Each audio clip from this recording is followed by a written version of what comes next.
Una vez que ya hemos transitado por quién debe pagar, nos corresponde ver, bueno, cómo materializamos el pago,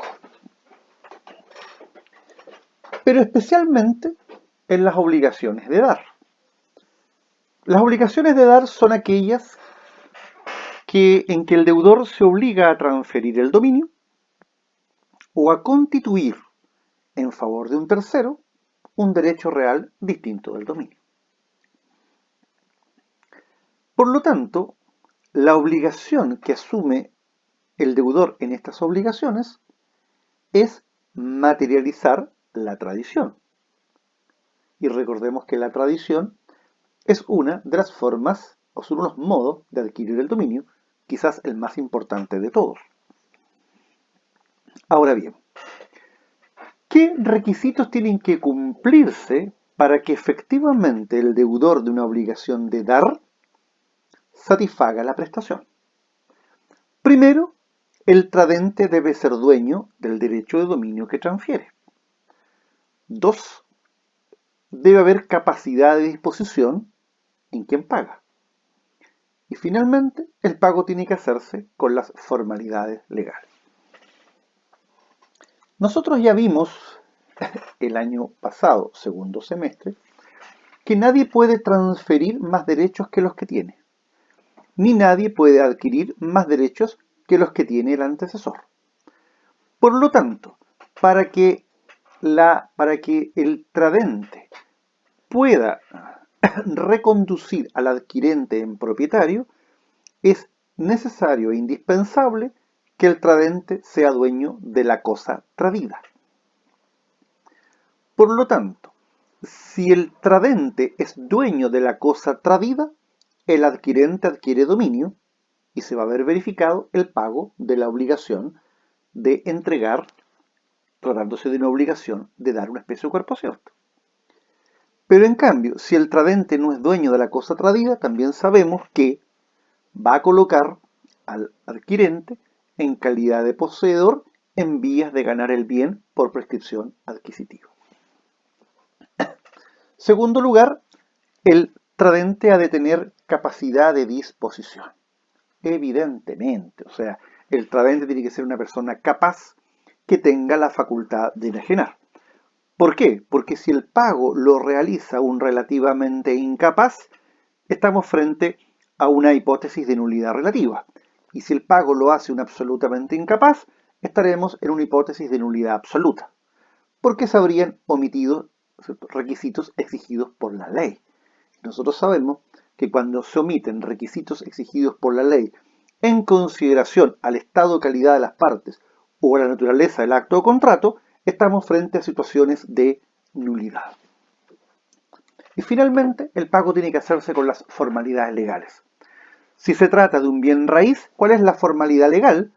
Es la inscripción del título en el registro de propiedad del conservador de bienes raíces respectivo. ¿A quién debemos pagar? Y aquí nuevamente traigo a colación otro de estos aforismos jurídicos clásicos del mundo popular. Quien paga mal, paga dos veces. Por eso que es muy importante saber a quién tenemos que pagarle. Porque el deudor solo va a quedar liberado de la obligación si le paga a su acreedor. Por lo tanto, ¿a quién le debemos pagar? En primer lugar, nosotros debemos pagarle, o podemos pagarle, más bien dicho, al acreedor mismo. Y esto obviamente es lo más normal. ¿Y a quién vamos a entender nosotros que es el acreedor? Bueno, vamos a entender al acreedor en persona, al heredero del acreedor, al legatario del crédito y al cesionario del crédito.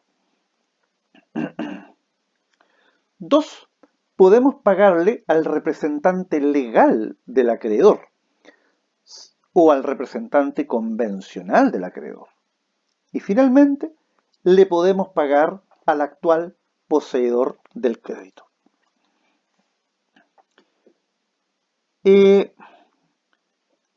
Cuando llegue el momento, yo le digo, normalmente en derecho sucesorio, vamos a estudiar esta idea de los legatarios de crédito y los cesionarios de crédito. Y en cuanto al actual poseedor del crédito, ustedes recordarán que nosotros el semestre pasado en bienes estudiamos esta norma del 1576 cuando nos preguntábamos si podía haber posesión sobre derechos personales o si podía haber prescripción adquisitiva sobre derechos personales, y ahí tuvimos la oportunidad de analizar qué significa ser poseedor de un crédito. Hay casos en los cuales sí, el acreedor no está en condiciones de recibir el pago y por lo tanto no le podemos pagar al acreedor. No le podemos pagar al acreedor. Primero, el pago hecho al acreedor que no tiene la libre administración de sus bienes. Por ejemplo, un acreedor declarado demente interdicto. 2. El pago hecho al acreedor cuyo crédito ha sido embargado o ha sido retenido por resolución judicial. Acuérdense que en esos casos, en la hipótesis del embargo o en la hipótesis de la medida precautoria de retención de bienes determinados en los términos del Código de Procedimiento Civil, no podemos pagarle al acreedor. En ese caso, tenemos que entendernos con el tribunal que conoce de la ejecución. ¿Por qué? Porque de alguna manera el acreedor, en este caso el acreedor cuyo crédito ha sido embargado, no está en condiciones de cobrarlo.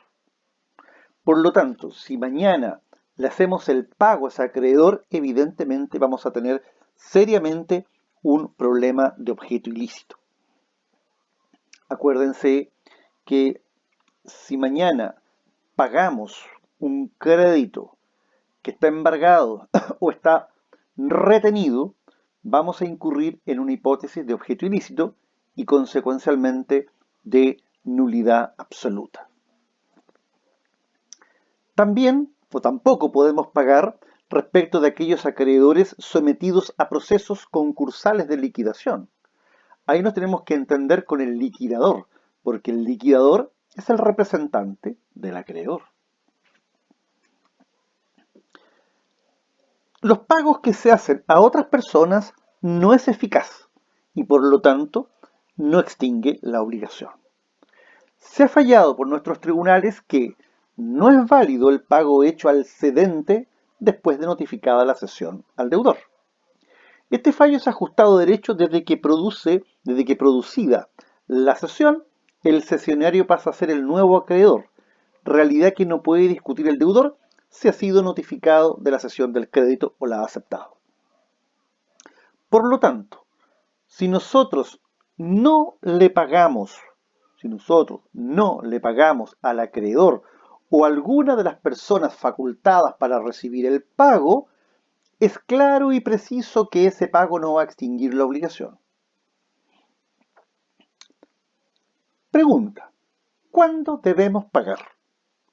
Bueno, de acuerdo a la ley, el pago debe hacerse en el lugar y tiempo convenidos. Por lo tanto, la regla es que yo debo pagar en la época fijada en el contrato o convención. Si nada hemos dicho en el contrato o convención, la obligación ha de ser entendida como pura y simple y por lo tanto el pago ha de efectuarse de inmediato, celebrado que sea el contrato. En cambio, si está sujeto a un plazo o una condición suspensiva, bueno, el pago debo hacerlo una vez que el plazo venza o se cumple la condición. Y a su vez, como una contraexcepción, salvo que, por ejemplo, nos encontremos en una hipótesis de caducidad legal o convencional del plazo.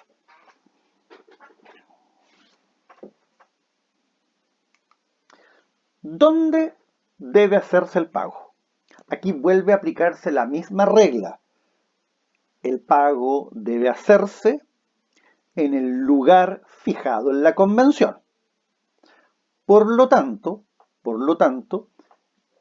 el lugar donde se fija, en la convención Si fijamos un lugar de pago, ese lugar de pago evidentemente es aquel que marca dónde debe materializarse la solución del crédito.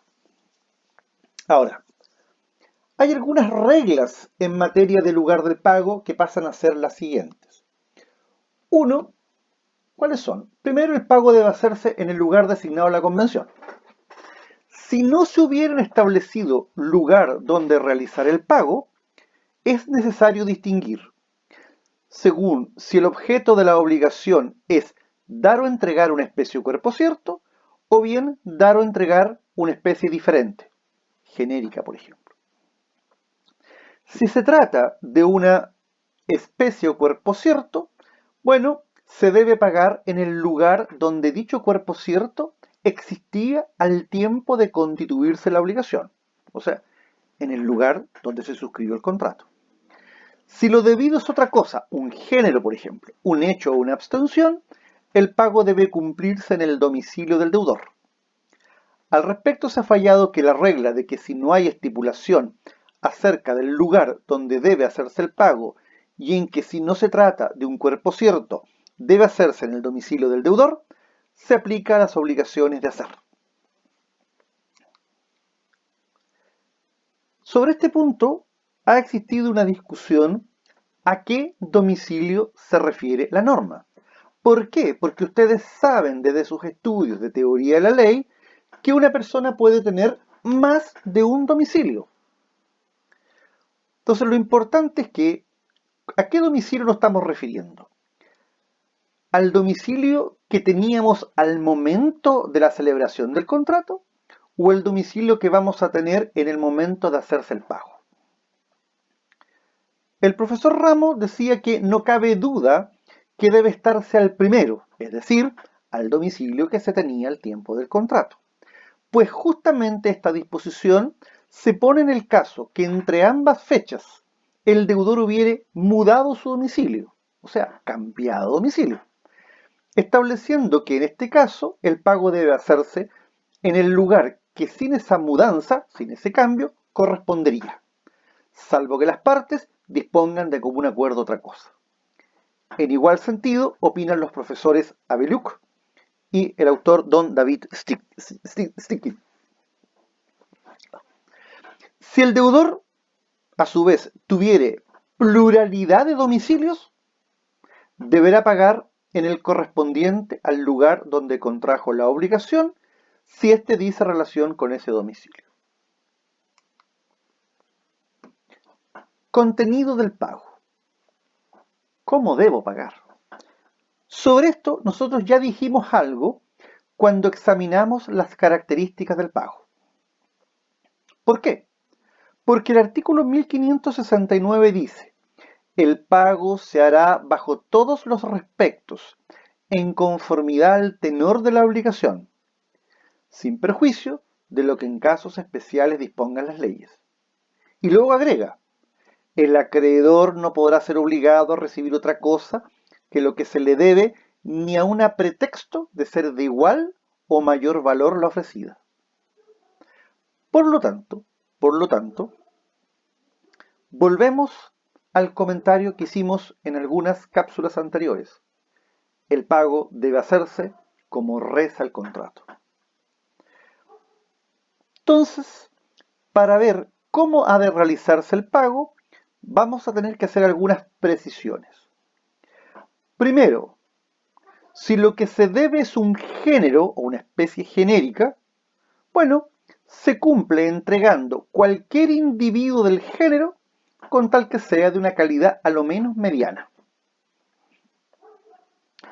2. Si lo debido es una cantidad de dinero, se cumplirá entregando la suma numérica establecida. 1.000.000 de pesos, ¿cómo se extingue? Entregando 1.000.000 de pesos. Pues en Chile, ustedes deben recordar, por sus conocimientos de economía del colegio, que en Chile se acepta el nominalismo y no el valorismo. 3. Cuando se trata de una obligación de hacer o no hacer, se paga realizando la prestación o la abstención convenida. Y 4.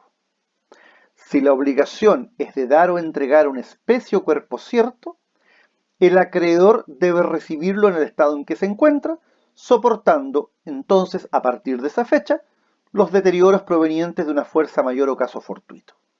Por lo tanto, si se trata de una especie o cuerpo cierto, tengo que entregar la especie o cuerpo cierto. Ahora, si la cosa se hubiese deteriorado previo a la entrega por hecho o culpa del deudor o de las personas por quien el deudor responde, o si los deterioros se hubiesen producido durante la mora del deudor, mora de entregar me estoy refiriendo, hay que considerar que la ley reglamenta esa situación por cuanto permite, por ejemplo, que se pueda demandar o la resolución del contrato, o bien la indemnización de perjuicios. Entonces, eso es muy interesante porque cuando se debe una especie o cuerpo cierto, recordemos que cuando hay deuda de especie o cuerpo cierto, el deudor no solo tiene la obligación de entregar esa especie o cuerpo cierto, sino que conservarla hasta la entrega. Él tiene un deber de custodia y de seguridad, y por lo tanto, si mañana se produce el deterioro de esta especie o cuerpo cierto, su destrucción por hecho o culpa suya, evidentemente, o de las personas por quienes éste responde, evidentemente él tiene que responder. Y por esa razón, la ley permite ahí demandar o la resolución o la indemnización de los perjuicios. Entonces, eso es muy interesante porque el 1590 nos dice, o sea, nos está diciendo cómo ha de regularse esta materia. Y dice lo siguiente: si la deuda es de un cuerpo cierto, debe el acreedor recibirlo en el estado en que se halle, a menos que se haya deteriorado y que los deterioros provengan del hecho o culpa del deudor o de las personas por quienes éste es responsable, a menos que los deterioros hayan sobrevenido después de que el deudor se ha constituido en mora y no provengan de un caso fortuito, a que la cosa hubiera estado igualmente expuesta en poder del acreedor. En cualquiera de estas dos suposiciones se puede pedir por el acreedor la rescisión. Hay un error ahí porque no es un problema de nulidad, sino que es un problema de resolución. Debemos entender que hay que cambiar la frase, es resolución del contrato y la indemnización de perjuicios. Pero si el acreedor prefiere llevarse la especie o si el deterioro no pareciere de importancia, se concederá solamente la indemnización de perjuicios. Por lo tanto, aquí la clave es la siguiente: si el deterioro es significativo o importante, pediré resolución. Si el deterioro o inutilización es de escasa identidad, solo tengo derecho a pedir indemnización de perjuicios. Vamos a concluir acá para continuar en otra oportunidad a efecto de ser súper consistente en la forma como estamos entregando los conocimientos. Gracias.